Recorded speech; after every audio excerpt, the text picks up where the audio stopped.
Aprendi a ser invisível muito antes de entender o que significava a solidão.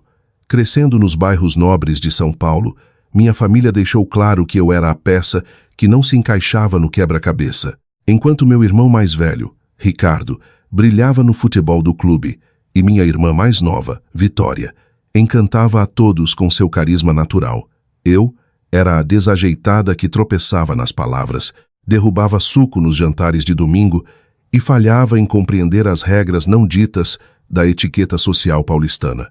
Minha mãe nunca disse isso abertamente, mas seus suspiros diziam tudo. A maneira como ela apresentava Ricardo e Vitória com orgulho inflado e depois fazia uma pausa antes de me mencionar, como se torcesse para que alguém mudasse de assunto.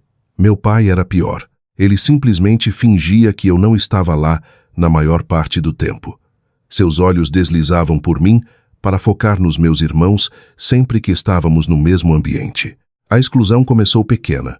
O aniversário de um primo onde de alguma forma meu convite se perdeu. Um churrasco de família onde minha mãe esqueceu de me avisar que a data tinha mudado. Eu tinha 15 anos quando percebi que não eram acidentes. Ouvi minha tia Patrícia conversando com minha mãe na cozinha durante o Natal. Você realmente deveria ter deixado a Adriana em casa, disse Patrícia, com a voz pingando uma falsa simpatia. Ela só deixa todo mundo desconfortável. Viu ela tentando falar com o tio Jorge sobre a coleção de moedas dele? O pobre homem parecia querer pular pela janela da varanda. A resposta da minha mãe foi pior do que concordar. Foi resignação. Eu sei, mas o que posso fazer? Ela é minha filha. O tom dizia tudo. Eu era um fardo, um constrangimento, algo a ser tolerado em vez de celebrado. Depois disso, as exclusões tornaram-se sistemáticas. Reuniões de família na casa de praia no litoral norte aconteciam sem mim. Eu descobria sobre elas através das postagens no Instagram, vendo toda a minha família estendida, reunida em Juquery ou em algum restaurante nos jardins. Seus rostos sorridentes eram um lembrete cruel de que eu não era desejada. Meus pais pararam de dar desculpas. Quando perguntei por que não tinha sido convidada para a festa de noivado da Vitória, minha mãe simplesmente disse: "Achamos que seria melhor assim. Você sabe como fica nervosa em situações sociais." Eu tinha 22 anos e trabalhava como analista júnior em uma consultoria farmacêutica na Faria Lima quando conheci Daniel. Ele estava palestrando em uma conferência de biotecnologia, discutindo sua startup que desenvolvia ferramentas revolucionárias de diagnóstico de câncer. Ao contrário de todos os outros na minha vida, ele não me achou estranha. Ele me achou interessante. "Você fez a única pergunta inteligente em toda aquela sessão", ele me disse depois, seus olhos verdes brilhando com apreço genuíno. Todos os outros estavam preocupados com as margens de lucro. Você queria saber sobre os resultados para os pacientes. Conversamos por 4 horas naquela noite e mais 4 no dia seguinte. Em um mês, éramos inseparáveis. Daniel viu algo em mim que minha família nunca tinha visto. Ele viu alguém que valia a pena ouvir, valia a pena conhecer, valia a pena amar. Quando ele me pediu em casamento 2 anos depois, chorei por 1 hora.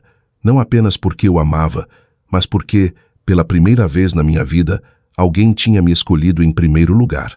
Alguém queria a minha presença. Alguém achava que eu era suficiente. Não convidei minha família para o casamento. A decisão veio facilmente, sem a culpa que pensei que sentiria. Eles passaram anos deixando claro que eu não era bem-vinda em suas celebrações. Por que eu os incluiria na minha? Minha mãe ligou 3 dias depois de descobrir através de uma parente distante. "Adriana, como você pôde não nos contar que ia se casar? Da mesma maneira que você não me contou sobre a reunião de família em Campos do Jordão no inverno passado", respondi calmamente. "Ou aquela em Angra no ano anterior, ou a festa de noivado da Vitória, ou o jantar de promoção do Ricardo. Devo continuar?" O silêncio do outro lado da linha foi delicioso. "Aquilo foi diferente", ela finalmente disse, com a voz tensa. "Você sabe como você é em situações sociais. Estávamos tentando te poupar do desconforto." "Que atencioso da sua parte", disse eu. "Estou retribuindo o favor." "Adeus, mãe." Desliguei antes que ela pudesse responder. Daniel envolveu os braços ao meu redor e me permiti relaxar em seu calor. Pela primeira vez, eu tinha alguém que estava verdadeiramente do meu lado. O casamento foi pequeno e perfeito. 50 convidados que realmente queriam estar lá, que celebraram nosso amor sem reservas ou constrangimento. Minha melhor amiga da faculdade, Natália, foi minha madrinha. A irmã de Daniel, Sofia, me acolheu em sua família de braços abertos. Dancei até meus pés doerem e ri até meu rosto doer. E nem uma vez senti que precisava me encolher para caber na sala. Após o casamento, Daniel e eu nos dedicamos a construir a empresa dele. A biosintética. Diagnósticos era a visão dele, mas tornei-me sua sócia em todos os sentidos. Meu histórico em consultoria farmacêutica provou-se inestimável.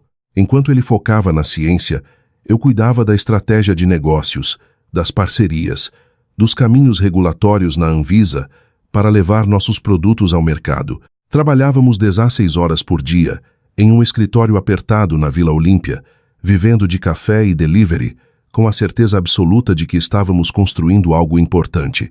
A primeira aprovação da Anvisa veio 3 anos após nosso casamento. A segunda veio 6 meses depois. No 5º ano, a biosintética tinha contratos com 12 das maiores redes hospitalares do Brasil e uma avaliação de mercado que virou manchete no Valor Econômico. Minha família não me contatou durante nada disso. Não quando a biosintética foi destaque na Exame. Não quando inauguramos nossa nova sede. Não quando Daniel e eu fomos entrevistados no Jornal da Noite sobre inovação em saúde. O silêncio era completo, e eu me convenci de que não me importava. Eu estava errada sobre isso. Alguma parte de mim ainda queria que eles vissem o que eu tinha me tornado. Não a garota desajeitada que os envergonhava, mas alguém que construiu algo notável. Alguém que importava. O dia em que tudo mudou começou de forma bastante comum. Eu estava no meu escritório revisando propostas de parceria quando minha assistente Yumi bateu na porta. Adriana, tem uma visita na recepção. Ela diz que é sua irmã. Levantei os olhos do computador, confusa. Vitória está aqui? Ela não deu o nome, disse Yumi cuidadosamente. Devo mandá-la embora? Parte de mim queria dizer sim, mas a curiosidade venceu. Mande-a subir. Vitória parecia diferente do que eu lembrava. Mais velha, obviamente, mas também desgastada de uma maneira que roupas caras não conseguiam esconder. Sua bolsa de grife e as luzes perfeitas no cabelo falavam de aparências mantidas, mas seus olhos estavam desesperados. Adriana, disse ela, com a voz excessivamente animada. Olhe para este lugar. Eu não tinha ideia de que sua empresa era tão impressionante. Permaneci atrás da minha mesa, sem oferecer um abraço ou sequer um sorriso de boas-vindas. O que você quer, Vitória? Sua fachada rachou levemente. É assim que se cumprimenta sua irmã? Não te vejo há anos. Por escolha, lembrei a ela. Sua escolha. De todos vocês. Ela teve a decência de parecer desconfortável. Temos estado tão ocupados. Você sabe como é com obrigações familiares e compromissos sociais. Não, disse eu secamente. Na verdade, eu não sei. Nunca fui incluída em nenhuma dessas obrigações ou compromissos. Lembra? Vitória mudou o peso de uma perna para a outra e notei os sinais sutis de estresse financeiro. O celular levemente ultrapassado, a bolsa que era de uma coleção passada, a maneira como ela continuava olhando ao redor do meu escritório, calculando valores. As coisas têm estado difíceis, admitiu ela finalmente. Davi perdeu o emprego há 6 meses. Estamos atrasados com a hipoteca e a escola das crianças. Pensei que talvez você pudesse ajudar.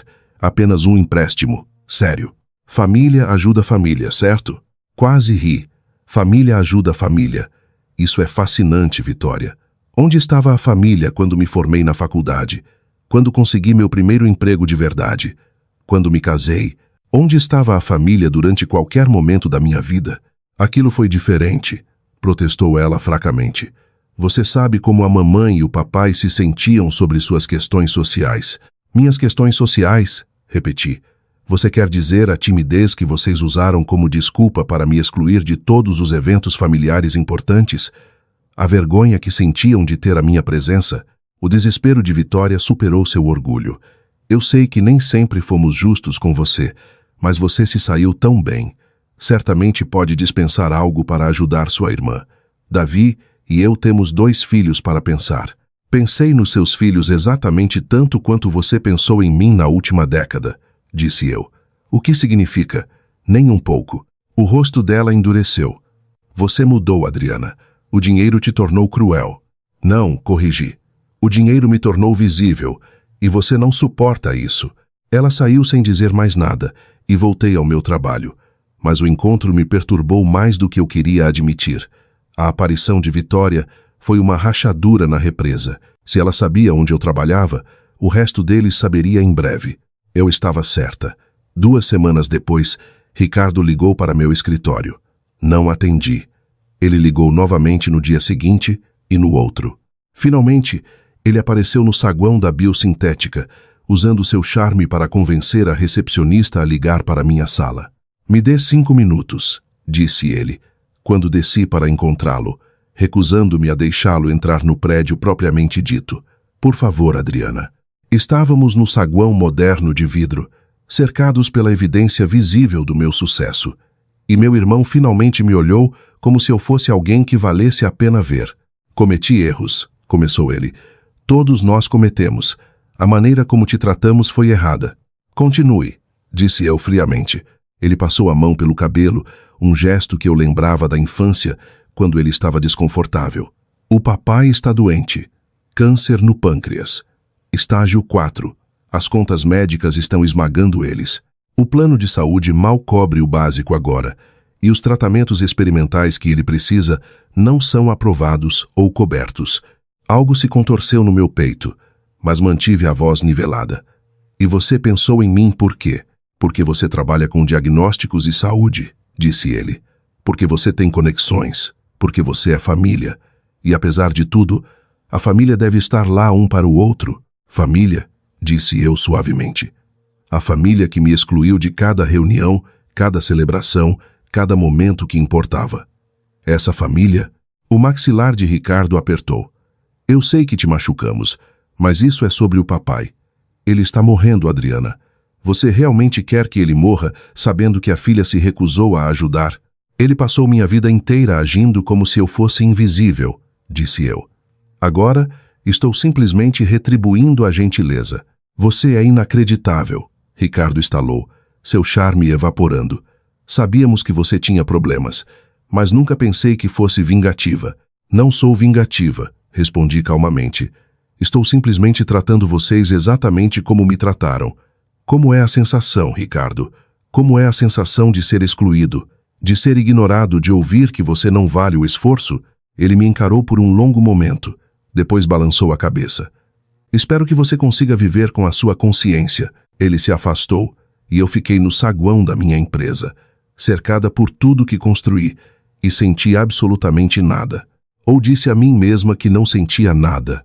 A verdade era mais complicada. Naquela noite, contei a Daniel sobre as 2 visitas. Estávamos na cozinha da nossa nova casa, uma construção moderna deslumbrante em um condomínio fechado com vista para a represa.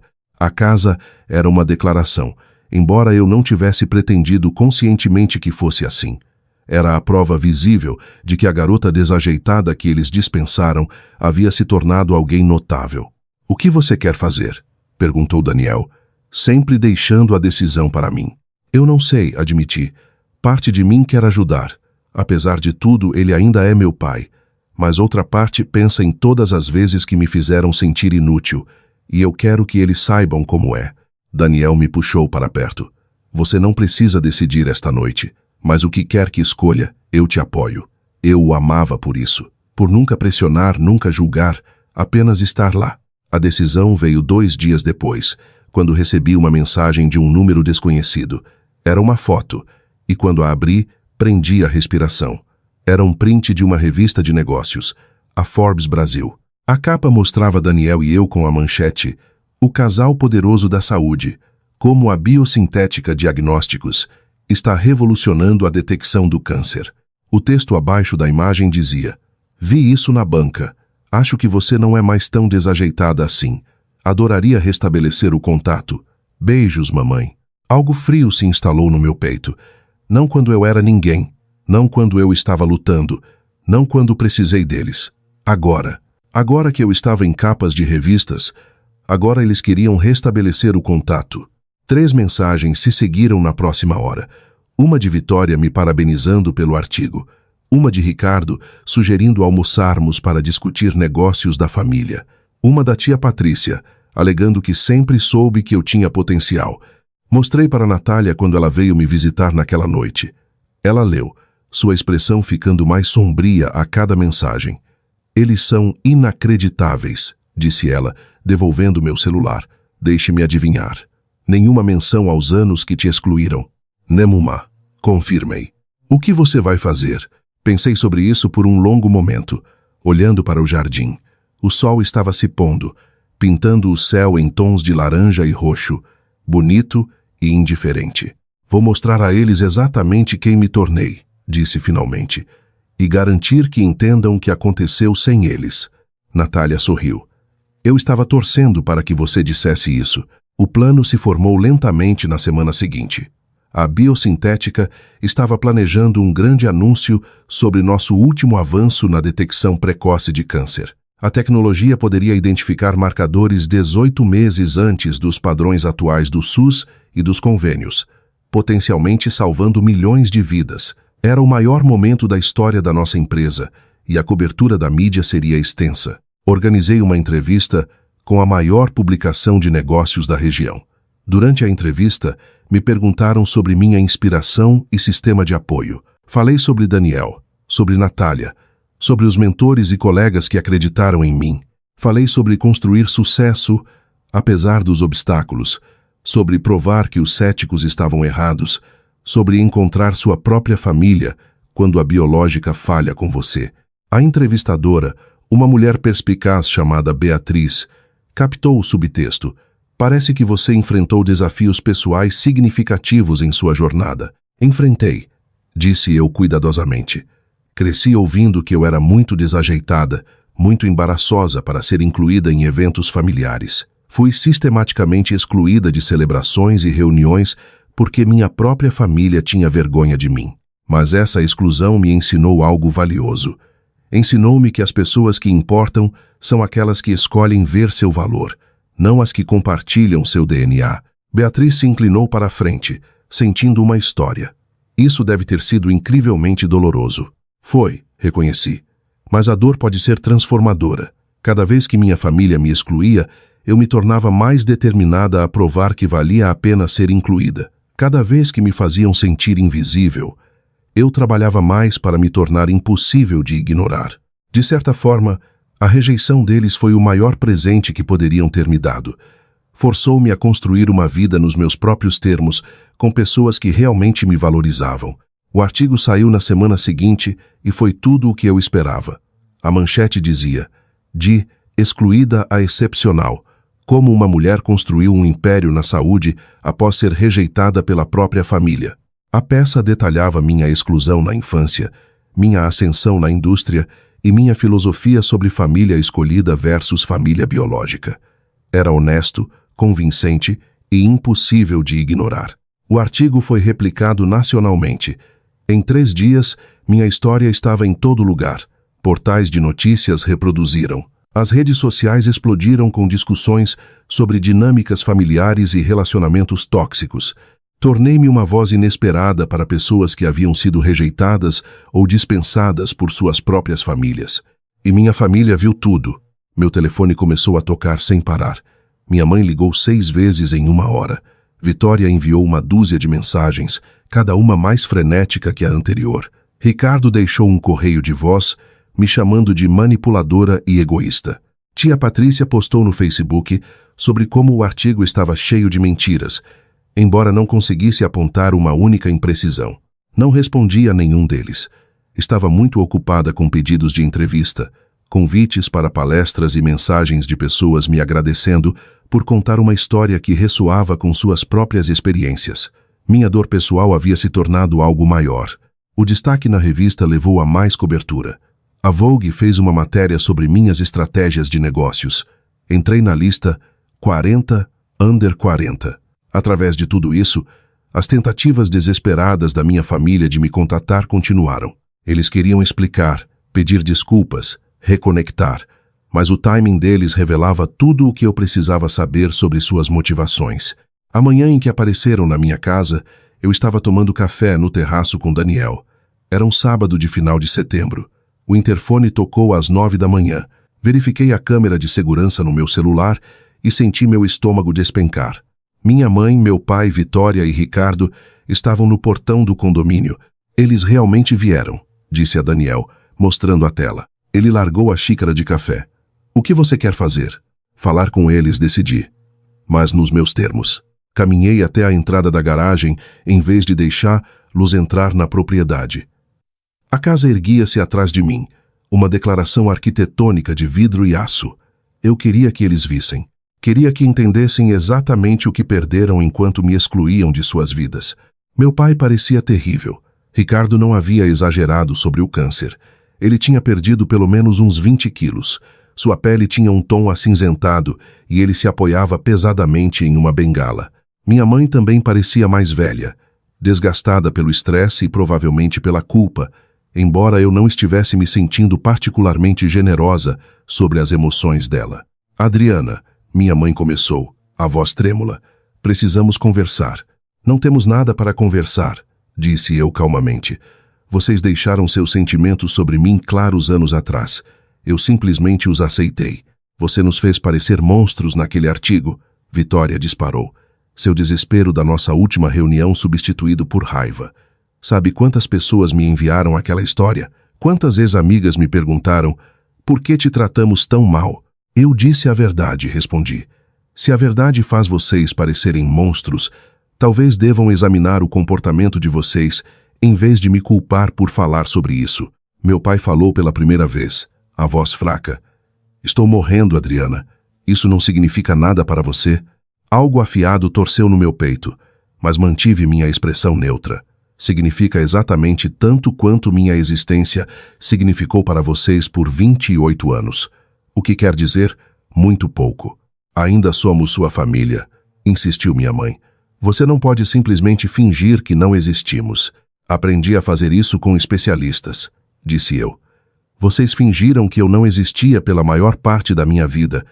Estou simplesmente seguindo o exemplo de vocês. Ricardo deu um passo à frente e vi um cálculo em seus olhos. Ele sempre foi o esperto, o estrategista. O que será preciso para você ajudar o papai? Para parar de falar com a mídia sobre nós? Para apenas deixar isso para lá?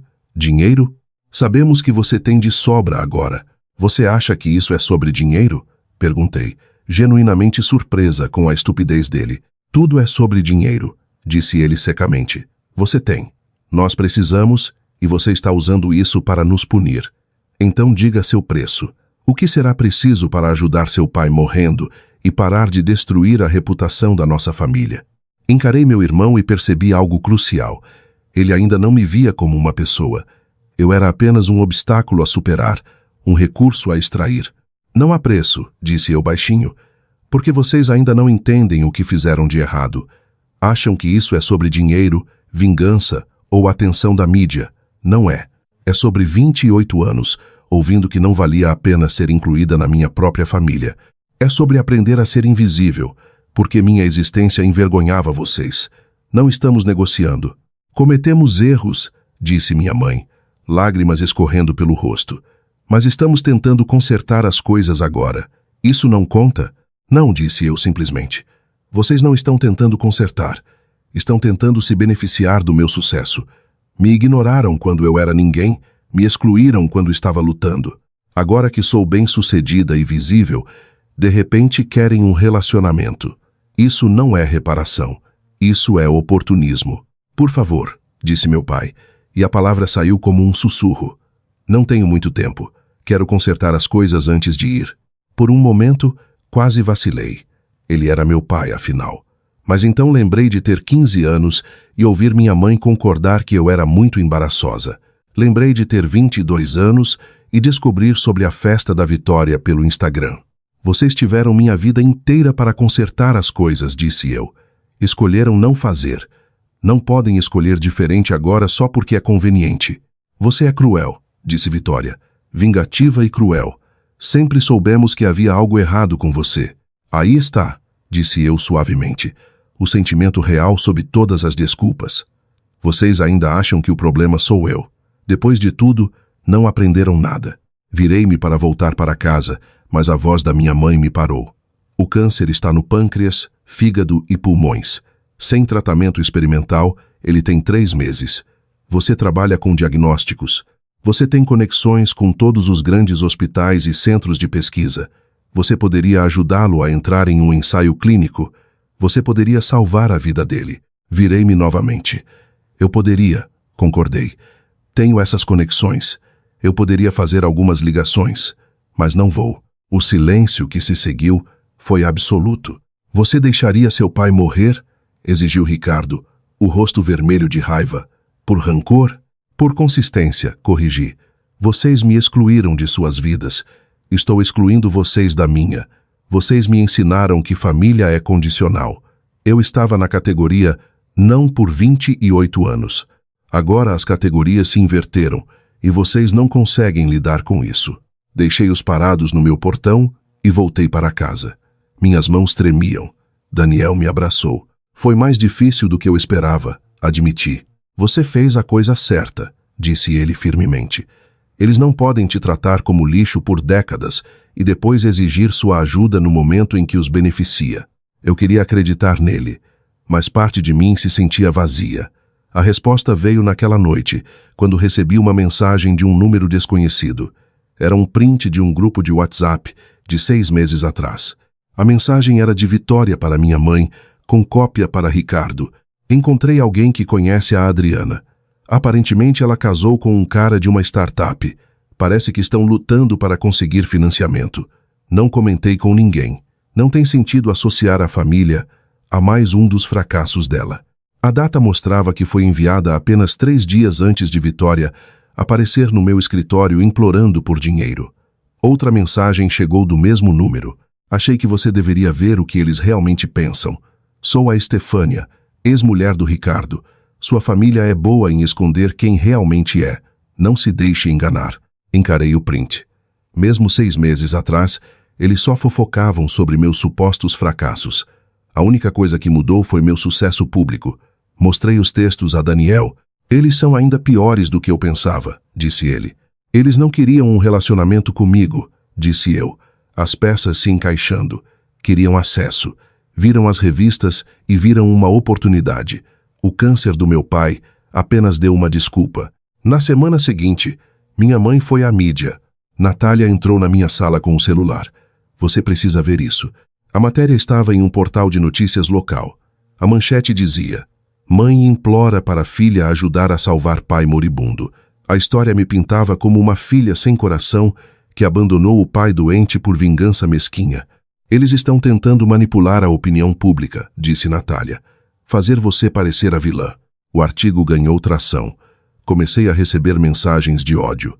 Alguém iniciou uma petição online. Minha família apareceu na TV. Minha mãe chorando diante das câmeras. Você tem que responder, instou Natália. Ainda não, repeti. Eu sabia que minha família tentaria isso. Então, passei a última semana reunindo provas. Estefânia ficou feliz em fornecer prints de conversas antigas. Uma ex-vizinha lembrou da minha mãe, dizendo explicitamente que eu era estranha demais para festas. Compilei tudo e contatei Beatriz, a jornalista. Tenho uma continuação para você. O artigo exclusivo que ela publicou foi devastador. Toda a verdade. O que realmente aconteceu entre Adriana e sua família. Incluía os prints de Vitória zombando de mim, testemunhos e uma linha do tempo provando que eles só me procuraram após meu sucesso. Mas a parte mais prejudicial foi a entrevista com Estefânia. Eles são mestres manipuladores. Adriana era o bode expiatório. A resposta foi imediata. A opinião pública reverteu completamente. As mesmas pessoas que me chamavam de sem coração, agora chamavam minha família de tóxica. A estratégia de mídia deles saiu pela culatra espetacularmente. 6 semanas depois, recebi uma mensagem de Ricardo. Papai está no fim. Tem dias. Mamãe quer saber se você virá se despedir. Sem mídia, só uma chance de fazer as pazes. Encarei a mensagem.